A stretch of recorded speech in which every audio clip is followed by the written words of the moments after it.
5 months before he stands trial for rape, Russell Brand sat down in front of a friendly camera and described himself. Not the allegations, himself. I think it is exploitative. This is not a denial. That is a confession to something else entirely. And he volunteered it. The boundary of this film, stated once so nobody has to wonder, Russell Brand faces 7 charges. 3 of rape, 3 of sexual assault, 1 of indecent assault, brought by 6 women over a period running from 1999 to 2009. He denies every single one. He goes on trial in London in October, and it is listed for up to 8 weeks. We are not going to touch those. A court has them, and we will not be arriving at a verdict before it does. We don't need to, because everything after this point is Russell Brand on Russell Brand, on a podcast, on a stage, in Parliament, and in books with his name on the cover. He has been telling us who he was for 19 years. Mostly, he was paid for it. April this year, Brand is on the Megyn Kelly show, promoting a book about becoming a Christian 5 months out from a rape trial. Asked about his conduct towards women, he doesn't reach for a lawyer's answer. He reaches for an analysis, and it is worse than a denial would have been. Consensual sex, actually, with a variety of people when there is a strong power differential, as there is when you're a famous man that has the ability to attract women that I had at the time, I think involves exploitation. I think it is exploitative. Read what he just described. Fame is leverage.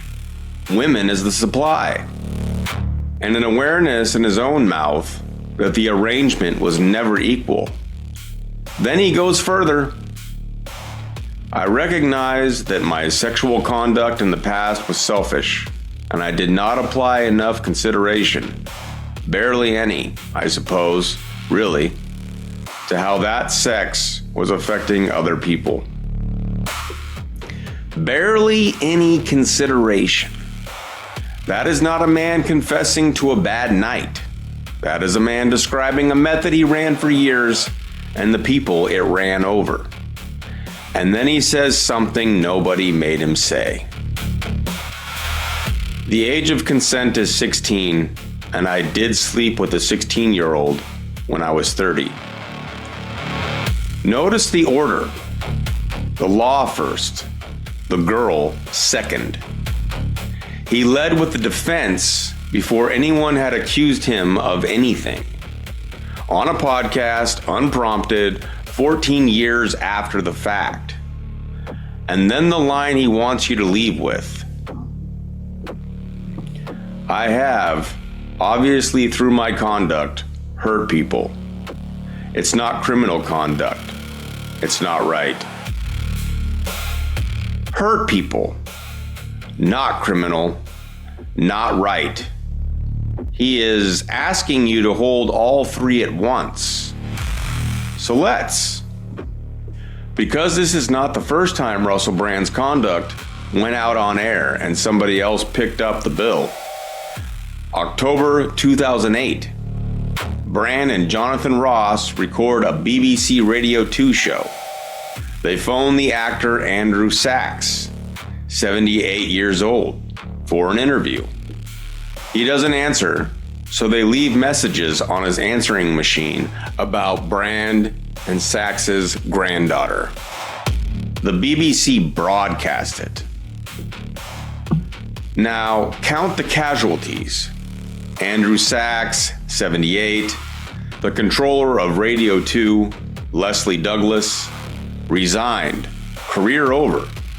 Jonathan Ross, suspended 12 weeks.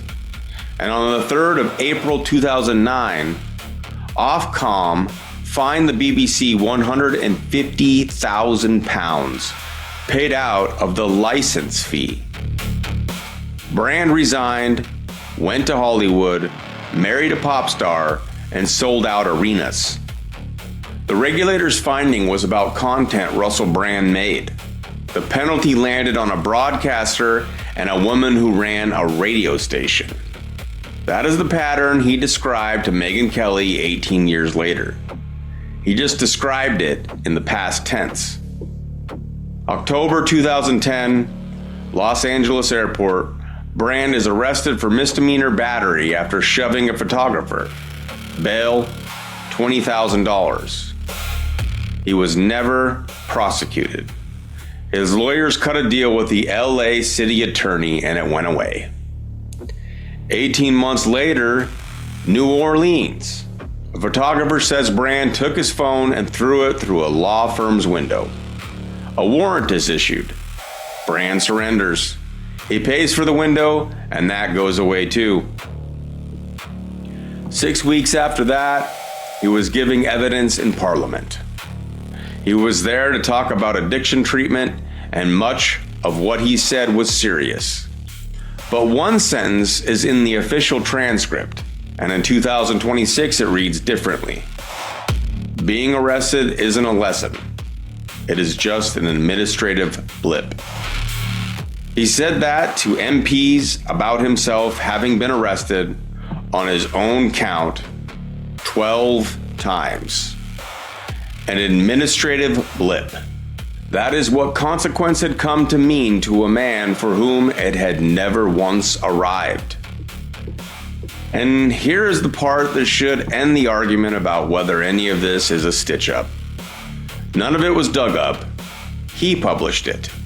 In 2007, he wrote a memoir, the subtitle on the American edition. A memoir of sex, drugs, and stand-up. It was a bestseller. He wrote a second one in 2010, and a book about recovery in 2017. He toured the material. He performed it on television.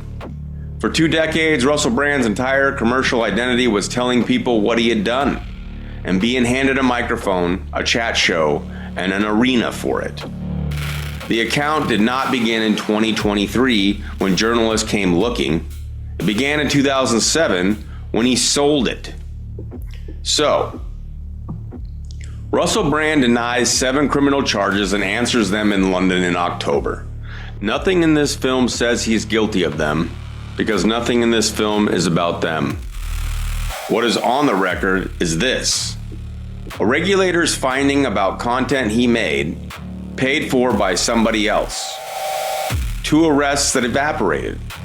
A line to Parliament that being arrested is paperwork. 2 decades of selling his own conduct as entertainment. And then, this April, 5 months out from trial, the man himself, unprompted, on camera, calling what he did selfish, saying it hurt people, and calling it exploitative. He is entitled to the presumption of innocence on the charges.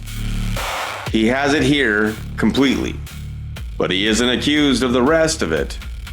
He confessed to it repeatedly for money. Russell Brand denies all charges. Trial, London, October 2026. Every quotation in this film is his own. Sources below. No verdicts, just the record. We showed our work. Go check it.